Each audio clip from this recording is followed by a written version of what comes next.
দর্শক, এই মুহূর্তে আমরা দেখতে পাচ্ছি যে শাহবাগের যে ব্যারিকেড, সেই ব্যারিকেডে পুলিশ এবং শিবির সমর্থিত যে সমর্থকরা রয়েছে তারা মুখোমুখি অবস্থান নিয়েছেন। শিবিরের সমর্থকরা এই মুহূর্তে ঢাকা বিশ্ববিদ্যালয়ে প্রবেশের জন্য ব্যারিকেডের সামনে অবস্থান করছেন এবং পুলিশ তাদেরকে ফিরিয়ে দেওয়ার চেষ্টা করছেন। আপনাদেরকে দেখানোর চেষ্টা করছি এই মুহূর্তে ব্যারিকেড ভেঙে ঢুকার একটি চেষ্টা করছেন শিবির সমর্থিত যে বহিরাগত যে সমর্থকরা রয়েছে, জামাত শিবিরের সমর্থকরা, তারা এই মুহূর্তে ঢাকা বিশ্ববিদ্যালয়ের যে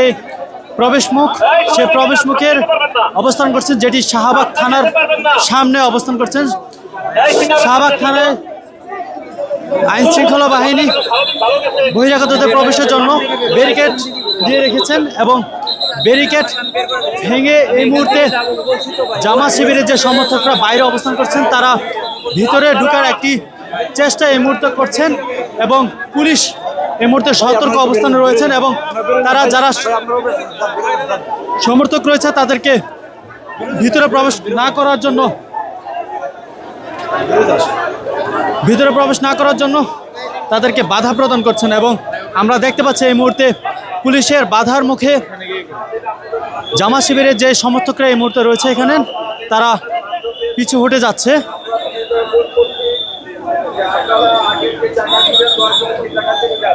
দর্শক, ঢাকা বিশ্ববিদ্যালয়ের অভিমুখে যেই ব্যারিকেড প্রদান করা হয়েছে বহিরাগতদের প্রবেশ নিষেধের জন্য, সেই ব্যারিকেড অভিমুখে অবস্থানরত জামাত শিবিরের সমর্থকরা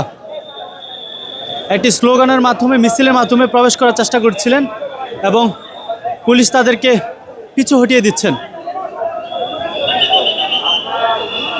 দর্শক, আমরা জানি ইতিমধ্যে ঢাকা বিশ্ববিদ্যালয়ের যে কেন্দ্রীয়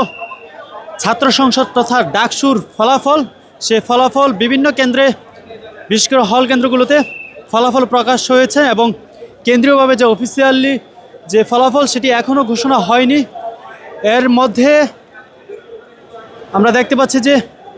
জামাত শিবির সমর্থিত যারা এখানে অবস্থান করছেন তারা ইতিমধ্যেই বিভিন্ন স্লোগান এবং